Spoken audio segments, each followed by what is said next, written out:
کہ جن کی شان عظمت ہم بیان نہیں کر سکتے، ان کا مقام ایک اعلیٰ ہے، ان کی ہستی اعلیٰ ہے، اور وہ حضور کے چچا ساتھ پائی، حضرت علی رضی اللہ تعالیٰ حضور کے چچا ساتھ پائی۔ پیارے اسلام میں اللہ تبارک و تعالیٰ سے دعا ہے کہ اللہ تعالیٰ ہمیں صحابہ کرام علیہ رضوان سے ساری زندگی محبت کرنے کی توفیق عطا فرمائے اور ان کی سیرت پر عمل کرتے ہوئے زندگی کو بسر کرنے کی توفیق عطا فرمائے۔ آئیے قرآن پاک میں سے میں نے ایک آیت پڑھنے کا صرف حاصل کیا ہے، اس میں آتا ہے وَارْكَعُوا مَعَ الرَّاكِعِينَ، ترجمہ کنز الایمان، اور رکوع کرنے والوں کے ساتھ رکوع کرو۔ حضرت مفتی احمد یار خان رحمت اللہ علیہ فرماتے ہیں اس یعنی رکوع کرنے والوں کے ساتھ رکوع کرو کا مطلب یہ ہے کہ جماعت سے نماز پڑھا کرو، جماعت سے نماز پڑھا کرو، کیونکہ جماعت کی نماز تنہا نماز پر 70 یعنی 27 درجے افضل ہے۔ کتنے؟ اکیلے نماز پڑھنے سے کتنے درجے افضل ہے؟ 27 درجے افضل ہے۔ تفسیر نعیمی میں ہے پیارے آقا صلی اللہ علیہ وسلم با جماعت نماز پڑھتے۔ ام المؤمنین حضرت سیداتنا عائشہ صدیقہ رضی اللہ تعالی عنہا بیان کرتی ہیں کہ جب سرکار مدینہ صلی اللہ علیہ وسلم کی بارگاہ عالی میں سخت بیماری حاضر خدمت تھی، حضرت بلال رضی اللہ تعالیٰ عنہ آپ صلی اللہ علیہ وسلم کو نماز کی اطلاع دینے کے لیے حاضر ہوئے تو ارشاد فرمایا ابو بکر سے کہو کہ لوگوں کی جماعت پڑھائیں، لوگوں کی نماز پڑھائیں۔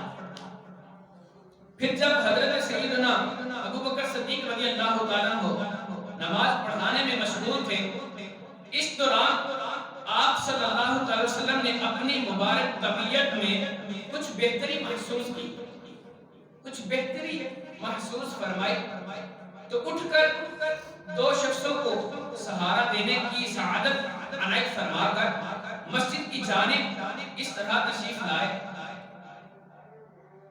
چل کر آپ صلی اللہ علیہ وسلم کے مبارک قدم زمین پر لگ رہے تھے۔ حضرت سیدنا ابو بکر صدیق رضی اللہ تعالیٰ عنہ نے آپ کی آہٹ یعنی مبارک قدموں کی آواز محسوس کی تو پیچھے ہٹنے لگے۔ آپ صلی اللہ علیہ وسلم نے انہیں اشارہ کیا کہ پیچھے نہ ہٹو۔ پھر آپ صلی اللہ علیہ وسلم نے حضرت سیدنا ابو بکر صدیق رضی اللہ تعالیٰ عنہ کی بائیں یعنی بائیں جانب بیٹھ گئے۔ حضرت سیدنا ابو بکر صدیق رضی اللہ تعالیٰ عنہ کھڑے ہو کر آپ صلی اللہ علیہ وسلم بیٹھ کر نماز پڑھ رہے تھے۔ حضرت سیدنا ابو بکر صدیق رضی اللہ تعالیٰ عنہ کی ابتدا میں یعنی پیچھے ادا کر رہے تھے، یعنی حضور کے پیچھے ادا حضرت ابو بکر صدیق کر رہے تھے اور لوگ حضرت ابو بکر صدیق کی ابتدا میں تھے۔ حضرت ابو بکر صدیق کس کی ابتدا میں تھے؟ حضور کی ابتدا کے پیچھے، اور لوگ کن کی ابتدا کے پیچھے تھے؟ حضرت ابو بکر صدیق کی ابتدا کے پیچھے۔ پیارے اسلامی بھائیوں، اس سے ثابت یہ ہوا کہ جماعت نماز کے لیے ضروری ہے کہ حضور صلی اللہ علیہ وسلم نے اپنی طبیعت کو جب محسوس کیا کہ اب بہتری ہے تو آپ نے نماز کو ترک نہیں کیا، جماعت کو ترک نہیں کیا۔ حضرت ابو بکر صدیق سے کہا، حضرت بلال حبشی سے کہا کہ اے بلال ابو بکر سے کہو کہ وہ جماعت کروائے۔ آج ہمارے اسلامی بھائی کہتے ہیں نماز کے لیے جماعت ضروری نہیں ہے، تو پیارے اسلامی بھائیوں آقا صلی اللہ علیہ وسلم نے جماعت کو ترک نہیں کیا، چھوڑا نہیں کہا کہ جماعت کے لیے حضرت ابو بکر صدیق کو کہہ دیجیے۔ اے عاشقان رسول، اس حقائق سے ہمارے پیارے آقا صلی اللہ علیہ وسلم مکی مدینے والے مصطفیٰ صلی اللہ علیہ وسلم کی جماعت کے ساتھ بہت زیادہ دلچسپی کا اظہار ہوتا ہے کہ حضور جماعت کو پسند کرتے تھے، کہ شدید بیماری کی حاضری کی حالت میں بھی آپ صلی اللہ علیہ وسلم نے جماعت کا ترک نہ کیا، گوارا نہیں سمجھا کہ جماعت ترک ہوتا ہے۔ تو افسوس کہ آج کے لوگ جماعت تو دور کی بات ہے نمازیں تک چھوڑ جاتے ہیں، جماعت تو دور کی بات ہے نمازیں تک چھوڑ جاتے ہیں، نماز نہیں پڑھتے۔ پیارے نبی کی آنکھ کی ٹھنڈک نماز ہے، جنت میں لے چل گئی جو بے شک وہ نماز ہے، جنت میں جو لے کے جائے گی وہ کیا ہے؟ نماز ہے۔ حضور کی آنکھوں کی ٹھنڈک نماز ہے۔ فرض نماز باجماعت سے ادا کرنے میں اللہ پاک اور اس کے رسول کریم صلی اللہ علیہ وسلم نے حکم پر عمل کیا کہ اللہ تبارک و تعالیٰ کے پیارے محبوب صلی اللہ علیہ وسلم نے اللہ کے حکم پر عمل کیا، ایمان والا ہونے کی گواہی دی۔ اللہ پاک باجماعت نماز پڑھنے والوں کو محبوب یعنی پیارا رکھتا ہے، اپنا پیارا سمجھتا ہے۔ نماز باجماعت تنہا یعنی اکیلے پڑھنے سے 70 درجے افضل ہے۔ اللہ پاک اور اس کے فرشتے باجماعت نماز پڑھنے والوں پر درود بھیجتے ہیں۔ جو باجماعت نماز پڑھتے ہیں اللہ کے فرشتے اس بندے پر درود بھیجتے ہیں۔ باجماعت عشاء کی نماز پڑھنا گویا آدھی رات قیام یعنی عبادت کرنا ہے۔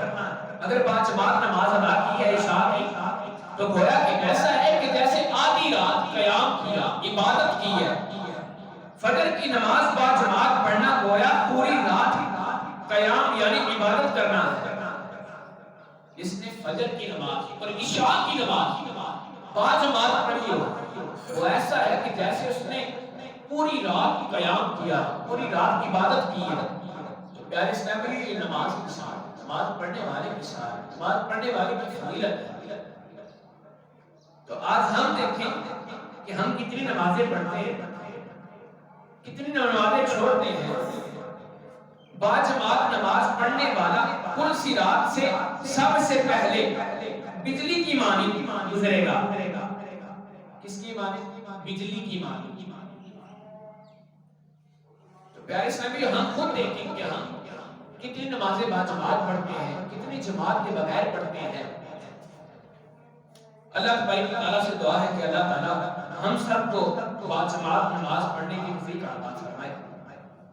امیر المؤمنین حضرت سیدنا عمر فاروق اعظم رضی اللہ عنہ فرماتے ہیں کہ میں نے دو جہاں کے سردار صلی اللہ علیہ وسلم کو فرماتے سنا کہ اللہ پاک باجماعت نماز پڑھنے والوں کو محبوب یعنی پیارا رکھتا ہے جو باجماعت نماز ادا کرتے ہیں۔